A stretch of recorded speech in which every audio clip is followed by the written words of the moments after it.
What's up, everyone, and welcome to the Real Ones Canes podcast. He is Brandon O'Doy. Follow him at Brandon_O'Doy. I am Brian the Beast London. Follow me at Miami Radio Beast. Brandon, we've got a lot to get to. You know, you and I have not really talked. We've texted a little bit, but we haven't really spoken one-on-one about the way the Miami Hurricanes regular season ended since it ended. I did that post-game by myself. It was a rant that is still getting thousands of views. So go find it on my own YouTube channel and the Real Ones Canes podcast YouTube channel. But now that we've had a little bit of time to just marinate and think about that, that Miami team that had a 21-point lead and then didn't. Just what were your thoughts on that one? Yeah, just the same, missed opportunity. Not much more, not much less. I think the fairest thing to say is a missed opportunity. I think, you could talk about the defense. You could talk about, offensively, how Miami, possibly wasted one of the better offensive seasons that they'll have or in Miami Hurricanes future. And none of those things really matter at the end of the day. The job was not done. We knew all year, and we said all year that on the road at Syracuse was going to be tricky at the end of the year. It wasn't a surprise. I went into the game feeling like if they won, cool, but it would not surprise me if they lost, and they lost. And so it's just how this program has been evolving. You don't jump from being sort of not, being an average to better than average team to being an elite program overnight. Georgia under Mark Richt, they had a lot of wins. They weren't an elite team. Kirby Smart elevated them to a place where now just mentioning the name Georgia, strikes fear in the hearts of people. But, Miami has a little ways to go to get there. I mean, good 10-win season, exactly as I predicted for the second consecutive year, Beast. I hit it on the head. I said 10 wins. And so essentially you can build off this. The CFP's already made their decision. They're not going to let you in. You can argue about the fairness, but everybody knew Miami was going to get the screw job. Like, everybody knew that. People didn't think they should be ranked as high as they were. So it's not like you didn't know you had to win that game. And it's like, what excuse can you really offer? Because the only game I think is a game that, there's really no excuse to offer for any of the games that Miami lost. Miami lost on the road to basically a hobbled Haynes King and a backup quarterback that, is not good enough to be the starter in his absence or when he's hurt. They lost to a team that they should have had revenge mindsets, on, considering Georgia Tech. They did not have to play 4 quarters of Jamal Haynes. Then they go to Syracuse and lose to a team that they were beating by 21 to nothing on the road. And the defense was making plays early on. So, none of that stuff's something you can hang your head about. You can cry about how other teams dropped. You can talk about Bama. Bama's an established football brand right now. This isn't 2001. This isn't 1991. This isn't 1995.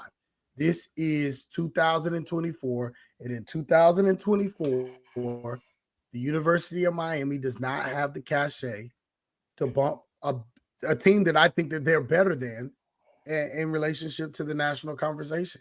People are, which is strange, and I know you want to jump in here, and I will let you in a second. People are defending Miami, which I did not expect. I didn't expect that. Miami's 2 losses are way better than anybody's losses, in the top. I think the SEC is vastly overrated this year.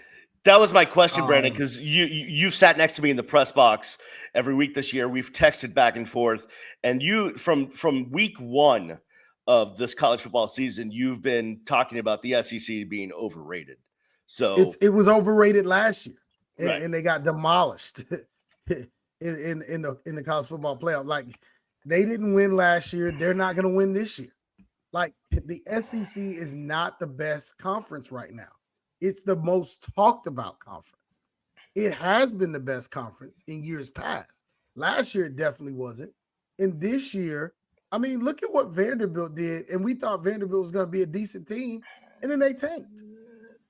So if Alabama is getting beat by the likes of Vanderbilt and Oklahoma, which are the bottom feeders of their conference, Syracuse is a 9-3 team. Georgia Tech took Georgia to the mat and should have won. Here's on the road at that. So this implicit SEC bias is, I'm for it when it's right. When it's not right, I'm not for it. The ACC and the ACC and the Big 12 have lots of parity. Their good teams beat their other good teams. And that's what's happening all over college football. Nobody's immune. It's just so Oregon has kind of walked the fine line and they just never played a team that threatened them. But would it surprise you if Oregon lost to Penn State? No. Right. So Penn State barely beat Ohio State, which barely lost to Oregon. No, there's parity here. Yeah, there's exactly. No dominant team. There's no dominant team. Notre Dame can win the Natty.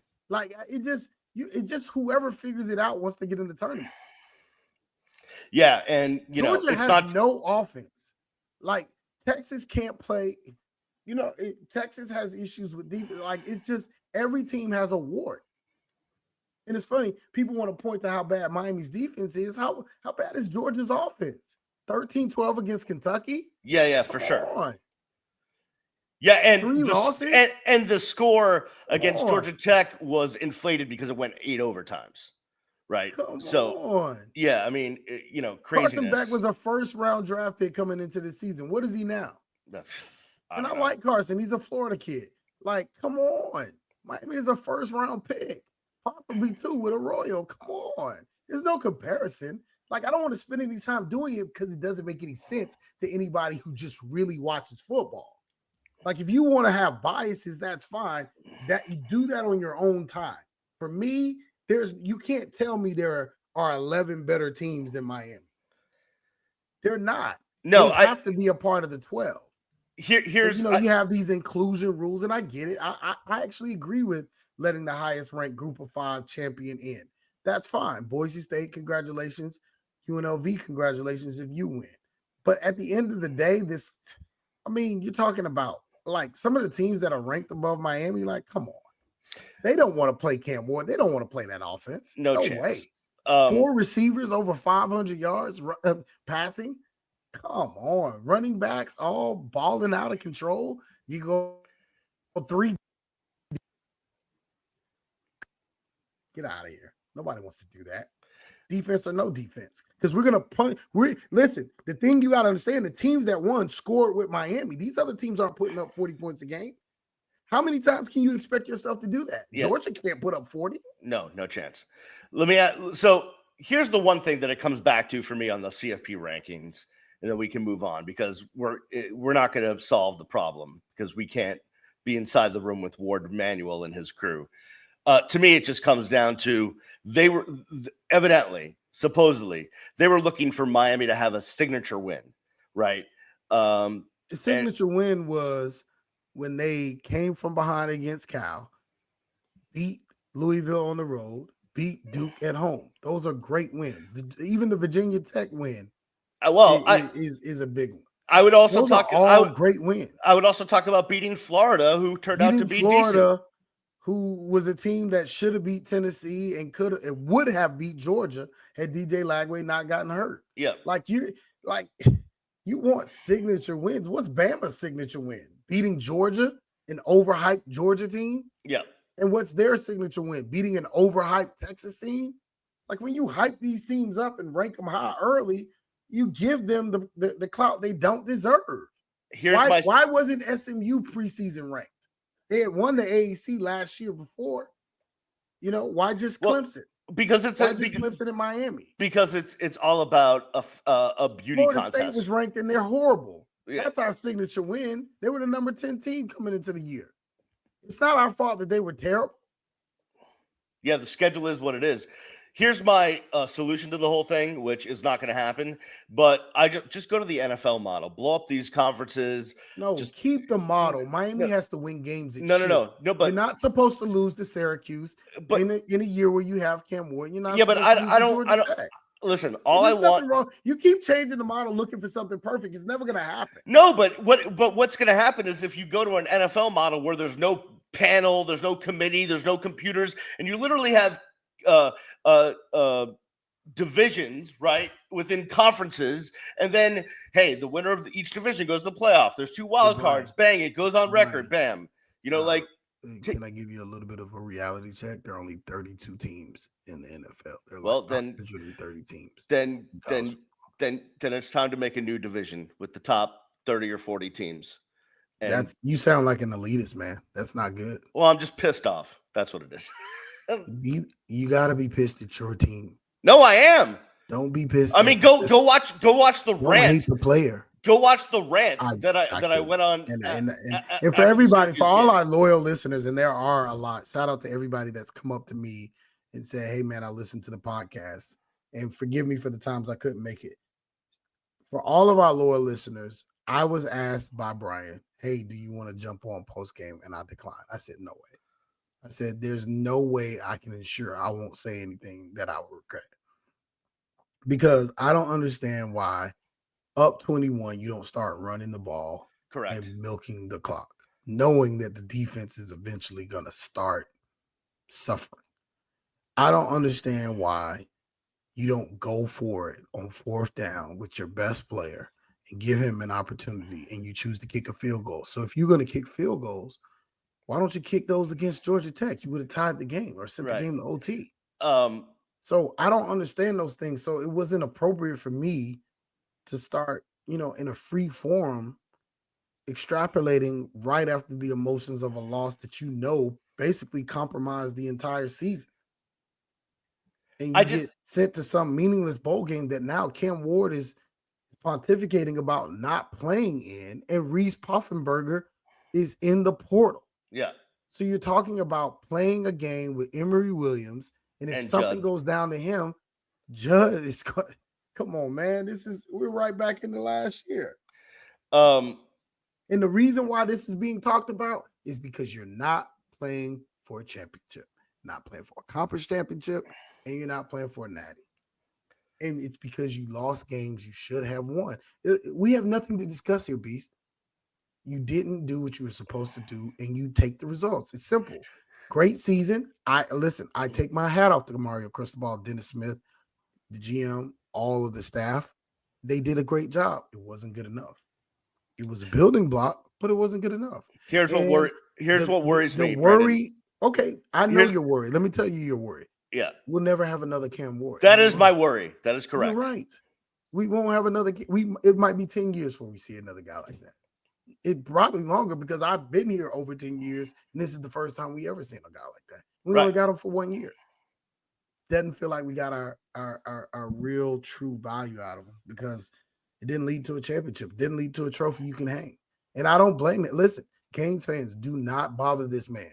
If Miami, in fact, does not make it, if they don't move up at all in this CFB and get in, excuse him from the bowl. Let him go worry about getting paid. He did. Yeah, it wasn't his fault. He did his job. Yeah, he did his job. Don't get mad at him.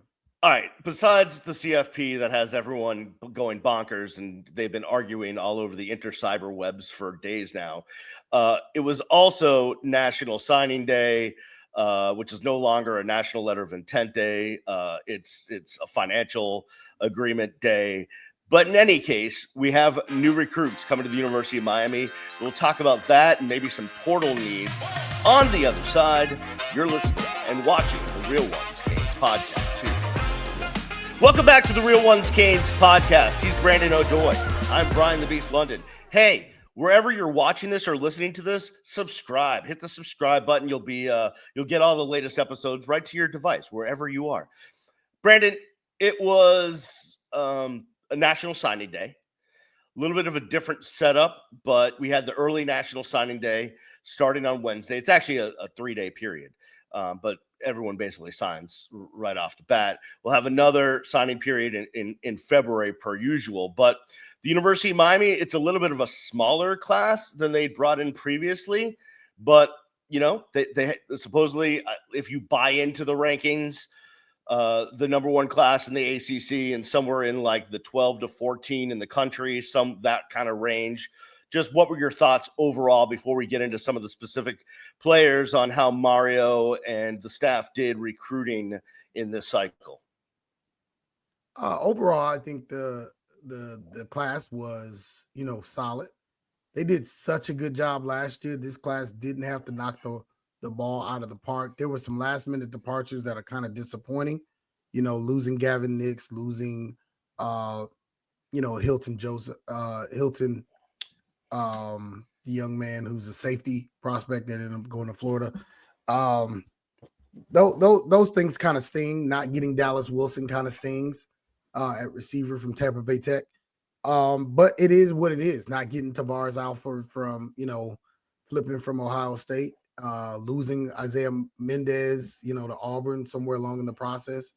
Can you be surprised that defensive commits didn't want to come and play at the University of Miami right now?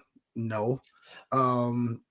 So at the end of the day, you have a pretty decent class and you continue to stack and stockpile talent. I'm excited about the running back, Gerard Pringle. He's a legit dude. Bryce Fitzgerald is a dude from Columbus. He's really, really good. Malachi Tony is a dude. Luke Nickel, the quarterback prospect, is a dude. There's a lot of upside with Dante Simpson from Chaminade. I think he's an underrated player. And then there are a lot of projects and guys who we probably won't hear from. One guy who I saw a couple times, Josh Moore out of West. I forgot Josh Moore. Yeah, Josh Moore, 6'4". Forget me for that. Josh Moore is going to be a dude. He's a big time dude. So 2 receivers that I really like, a quarterback that's going to add some serious depth and potentially be the guy of the future in Luke, and a good running back. And I'm not as familiar with the defensive recruits, the D-line guys. You're continuing to stockpile talent. Somebody's got to figure out how to be an elite guy on the defensive line. You just haven't had one of those in quite some time, and it showed this year. You had some guys that played decent, but no dominant guys, like no national guys. All our national guys were on offense. I'm a little bit concerned. You only brought in one linebacker, really. You brought in an edge. There are a lot in the depth. Trust me. Remember, Miami only plays 2 real linebackers. Right, true. Well, and so, yeah, but you're so funny. Yeah. Like in the current scheme, which may change, there are only 2 linebackers. And the future's bright there. Popo's only a freshman, and you got other guys that are there. The Washington brothers are still there. There's a lot of guys who can play linebacker on this team that haven't really had opportunities yet, but I'm not concerned about, not bringing in a whole bunch of linebackers. If they're not going to be difference makers and guys that, run right out there, kind of doesn't make that big of a difference. I do want to talk about the secondary because there's certainly needs there. You're losing guys, but also there's also guys in that secondary that, you may need an upgrade there. I think they're probably going to look in the portal because in listening to Mario recap the recruiting at the defensive back and safety position, he says, hey, we still got some targets there. So that either means in February or probably more likely in the portal. But, the 2 guys that are local, you mentioned Bryce Fitzgerald, but also Chris Ewald out of Chaminade. They seem to be pretty good players. Like I'm pretty happy with getting those 2 guys. Not to mention, good pieces. And Amari Wallace out of Central as well.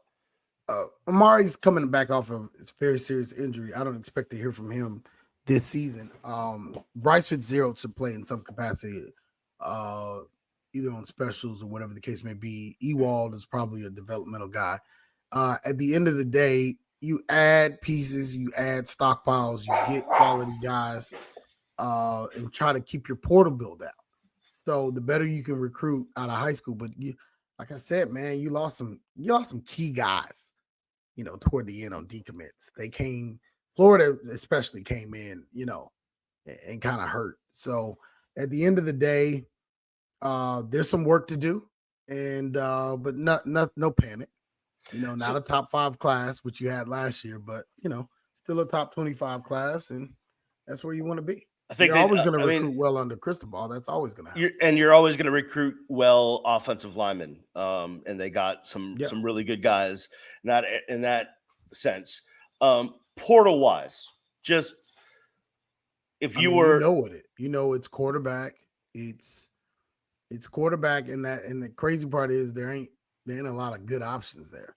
I almost would have kept Reese to put the ball in his hands and say, just because if I don't have anything that looks, Reese is the most Cam Ward like guy we have access to, because he knows what Cam is and he's a runner who can throw. I just don't know the level of his sort of, you know what I mean? So at the end of the day, I would have kept Reese, but maybe Reese feels like he was lied to. I don't know what those conversations were. So he's gone now. Not to say you can't pull him out of the portal, but I don't see anybody around college football. And I had this discussion with a Miami insider, and I said, well, who would you really go get? Because outside of CJ Bailey from Chaminade, who re-signed on with NC State, there's nobody else that really tickles my fancy. I'd rather put the ball in Emory Williams' hands or Reese Puffenberger's hands. I wouldn't go out and fool with any of these other guys, especially guys yeah, we beat. there's really no Cam Wards out there. That's for sure. You're not gonna listen. Take that word. Say Cam Ward. Say it. I don't want to say it. Say it. Come on, say it. Cam Ward. And that's done. It's done now. And you need to internalize it. You have seen him play his last game as a Miami Hurricane. And you and all Cane fans are going to have to stomach that. That's what it feels like when a dude walks out the door, because he just did. It's done. It is done. You might see him around the facility getting ready for the NFL draft, but it's done. Ward Manuel already told you he ain't moving the list around. It's over. There's got to be someone of some talent out there at the quarterback position that is going to become available. No, there are guys available. There are nobody that replicates the guy you just had. No, of course. Cam Ward ain't walking out that locker room. No, he's a 1 in a 20-year player. I get that. I understand that. But what are you wanting for? You're not going to get anything that resembles that. This is where your depth and development come into play. You have to restructure how the team was quarterback centric this year. It ain't going to be that moving forward. You got to be balanced. You got to be good on offense and defense to win games. And you can't be blowing anybody out either. You didn't blow anybody out with the guy who's the best ever. Portal-wise, I mean, you're going to have to get something on the defensive line. Okay, so let's keep it succinct. So Portal, quarterback. Yep. You probably need a veteran receiver because you're going to only bring back Horton. Everybody else doesn't play. Right? So you're going to bring a veteran receiver in, at least one, maybe two, depending. Then you're going to go, are you going to grab a tight end? Because you lose two of them, right? You got a freshman who didn't play a whole lot. You have another guy in Riley Williams who's played some, but you probably need at least one, and you didn't get one. You got two in this class, right? But they're not going to be ready to play, right? So do you grab one of those? Offensive line, I think you look good. I don't know if you have to do anything other than grab the center, which this center run is never going to stop because we're not developing centers. So we're just going out and grabbing one in the portal. We struck gold each of the last 2 years. They did bring in a center in the recruiting class in Susu Alof Faituli. Yeah, they brought one in last year. Have you from heard Gorman? From yeah, no. Exactly. Thank you. Haven't heard from him. So you got to go get a center. Now go to the D-line. All those D-line guys you paid all that money to, gone. Didn't do a whole lot. They're all walking out of here, baby. Every last one of them. Marley Cook, see you. Simeon Barrow, thank you for your services. Tyler Barron. Yep. The other guy, Askew, thank you. So they're all gone. And, who's to say guys won't jump in the portal? We don't know yet. Okay? That's the other thing. How many of our guys are going to jump in the portal? We already have one. And so then at linebacker, I think you're cool. I think Kiko Mano is done with you know, I don't think he has any eligibility left. You know, you'll get Wesley back. You got Popo. You look pretty decent. Maybe you bring in one guy, you know, with experience. Who knows? But at corner, you know, you're gonna have to bring in something, and you know you're gonna have to bring in something at safety because you got to replace Mish Powell, Jaden Harris. I don't know. Does he come back for year 4? It's been tough.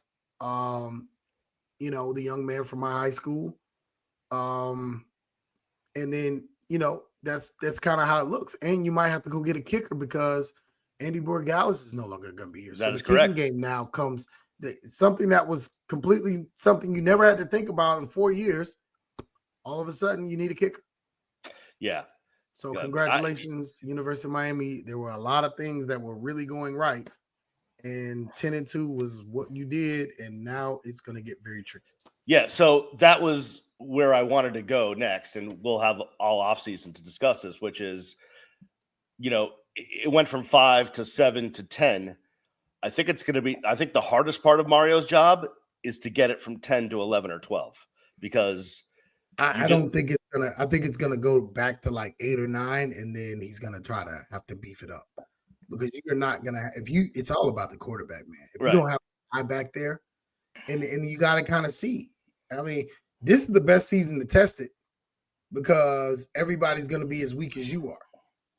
You know, nobody's going to bring a big time team back, right? Except for possibly Duke. You know, so you know this is the best time to test it. And so, you know, can Emory be one of those elite guys? I mean, you might as well find out. You got him on the cheap. Well, that's listen. As much as I'm going to poo-poo and make fun of the Pop-Tarts Bowl or wherever they, end up.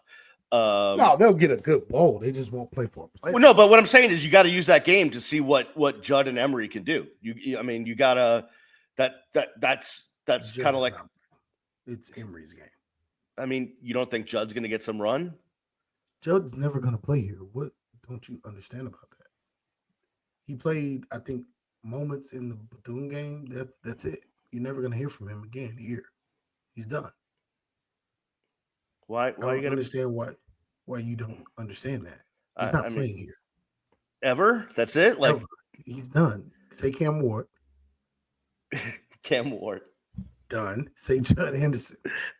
Judd Anderson. Done. Okay. You ready? Have we released it? Do we need to do it again? I feel like a therapist here. Like you got to start embracing hard truths. He's done here.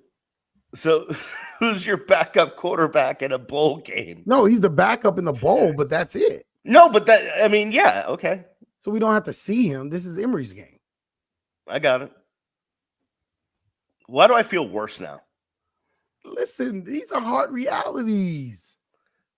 This is how it goes. You can't lose at Syracuse when you're up 21. When you do that, there are consequences, beast. Why won't you accept these things? You can't lose at Georgia Tech on the road. You can't come out with no defense.